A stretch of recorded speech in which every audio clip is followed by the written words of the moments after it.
નમસ્કાર. ઘણીવાર એવું થાય ને કે કલાકો સુધી વાંચ્યા પછી એવું લાગે કે બધું જ ભૂલાઈ ગયું. જો આવું થતું હોય તો ચિંતા કરવાની બિલકુલ જરૂર નથી. આજે આપણે એવી કેટલીક સિમ્પલ પણ એકદમ પાવરફુલ ટેકનિક્સ વિશે વાત કરીશું જે વાંચેલું યાદ રાખવામાં ખરેખર મદદ કરશે. તો સવાલ એ છે કે વાંચેલું યાદ રાખવું આટલું અઘરું કેમ છે? આ પ્રશ્ન લગભગ દરેક જણને ક્યારેક ને ક્યારેક તો થયો જ હશે. તો ચાલો આજે આ સમસ્યાના મૂળ સુધી પહોંચીએ અને એવા રસ્તાઓ શોધીએ જે કામચલાઉ નહીં પણ લાંબા સમય સુધી નોલેજને મગજમાં ફિટ કરી દે.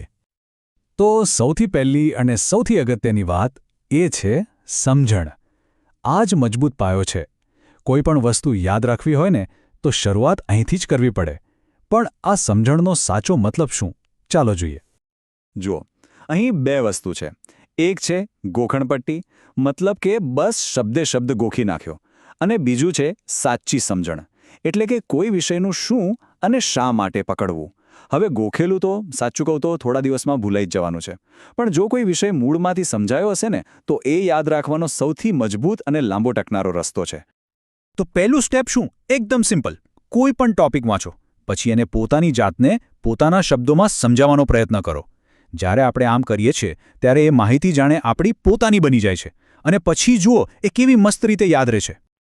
એક વિચાર કરો, શું થાય જો આપણે વાંચનને માત્ર શબ્દો જોવાની ક્રિયાને બદલે એકદમ એક્ટિવ ઇન્વેસ્ટિગેશન બનાવી દઈએ? એક એવી પ્રક્રિયા જેમાં આપણું મગજ સતત જાગતું રહે અને કામ કરતું રહે. આનો રસ્તો બહુ જ સરળ છે. જ્યારે પણ કંઈ વાંચો ત્યારે મનમાં સવાલો પૂછતા રહો. જેમ કે, આનું કારણ શું છે? આ ઘટના ક્યારે બની? આનું મહત્વ શું છે? આવું કરવાથી શું થશે ખબર છે? મગજ ખાલી માહિતી લેશે નહીં, પણ એક્ટિવલી જવાબો શોધશે, અને એનાથી ફોકસ જબરજસ્ત વધશે અને બધું બરાબર સમજાશે. ઓકે, તો આપણે સમજણનો પાયો તો મજબૂત કરી દીધો, પણ હવે એ જ જ્ઞાનને મગજમાં એકદમ પાકું કેવી રીતે કરવું? એના માટે આવે છે એક્શન. ચાલો જોઈએ કે આ માટે શું કરી શકાય. આ ટેકનિક એકદમ સિમ્પલ છે પણ ગજબની અસરકારક છે. બસ આટલું જ કરવાનું છે. કોઈ પણ ચેપ્ટર કે સેક્શન પૂરું થાય એટલે તરત જ બુક બંધ કરી દો, અને એમાંથી જે પણ 5-6 મુખ્ય મુદ્દા યાદ હોય ને એને ફટાફટ લખી નાખો. આ એક નાનકડી ક્રિયા છે, પણ એ જ્ઞાનને તરત જ મજબૂત બનાવી દે છે.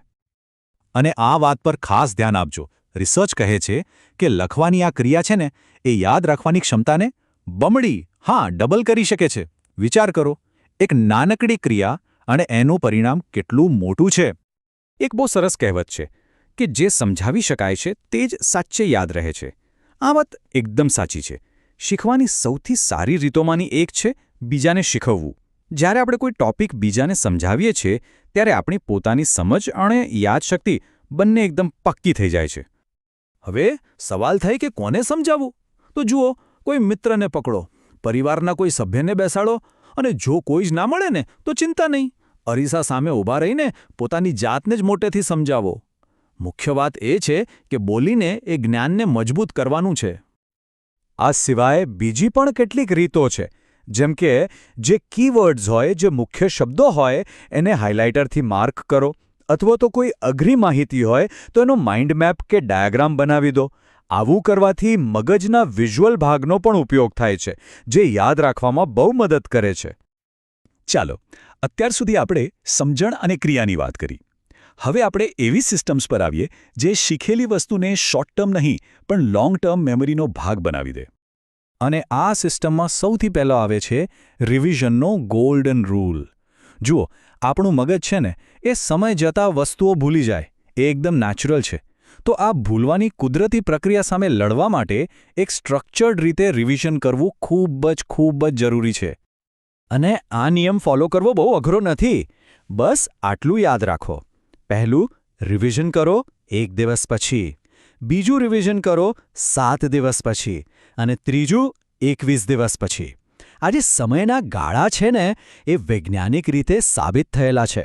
આ રીતે રિવિઝન કરવાથી માહિતી લોંગ ટર્મ મેમરીમાં એકદમ લોક થઈ જાય છે. હવે બીજી એક જબરદસ્ત સિસ્ટમ છે જેનું નામ છે પોમોડોરો ટેકનિક. જો લાંબા સમય સુધી એક જગ્યાએ બેસીને ફોકસ કરવામાં તકલીફ પડતી હોય તો આ ટેકનિક એકદમ કામની છે.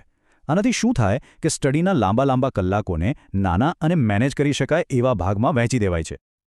આની રીત એકદમ સિમ્પલ છે. 25 મિનિટ સુધી કોઈપણ ડિસ્ટ્રેક્શન વગર પૂરા ફોકસથી સ્ટડી કરો.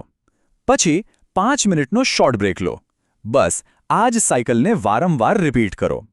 આનાથી મગજ થાકી નથી જતું, ફોકસ જળવાઈ રહે છે અને શીખવાની આખી પ્રોસેસ વધુ પ્રોડક્ટિવ બને છે. તો આપણે સમજણ, ક્રિયા અને સિસ્ટમની વાત કરી. પણ આ બધી જ ટેકનિક્સ જે પાયા પર ટકેલી છે એ છે આપણી આદતો. ચાલો હવે એના પર વાત કરીએ જે આપણા મગજને સપોર્ટ કરે છે. અને આ લિસ્ટમાં સૌથી ઉપર આવે છે ઊંઘ. એકદમ અસરકારક અભ્યાસ અને ધારદાર યાદશક્તિ માટે દરરોજ રાત્રે ઓછામાં ઓછી 6 થી 7 કલાકની ઊંઘ લેવી એ ફરજિયાત છે. આમાં કોઈ જ કોમ્પ્રોમાઇઝ નહીં. આ ચાર્ટ જુઓ, એ કેટલું સ્પષ્ટ રીતે બતાવે છે. જો પૂરતી ઊંઘ ના મળે તો આપણે જે પણ મહેનત કરી હોય એમાંથી લગભગ અડધી તો પાણીમાં જઈ શકે છે. કેમ? કારણ કે જ્યારે આપણે સૂઈએ છીએ ત્યારે જ આપણું મગજ દિવસભર શીખેલી બધી માહિતીને પ્રોસેસ કરીને લોંગ ટર્મ મેમરીમાં સ્ટોર કરે છે. અને છેલ્લે સફળતા માટે 2 સ્પેશિયલ ટિપ્સ.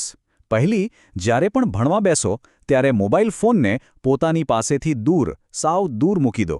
અને બીજી, મલ્ટીટાસ્કિંગ કરવાનું ટાળો. એક વિષય પૂરો થાય પછી જ બીજો હાથમાં લો. આ નાની આદતો મોટો ફરક લાવશે.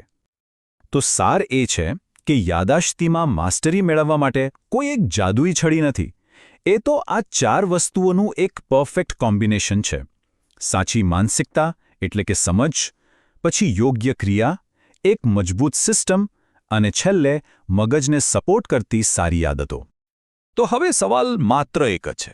આ બધી ટેકનિક્સમાંથી એવી કઈ પહેલી ટેકનિક છે જેનો અમલ આજથી, અત્યારથી જ શરૂ કરવામાં આવશે?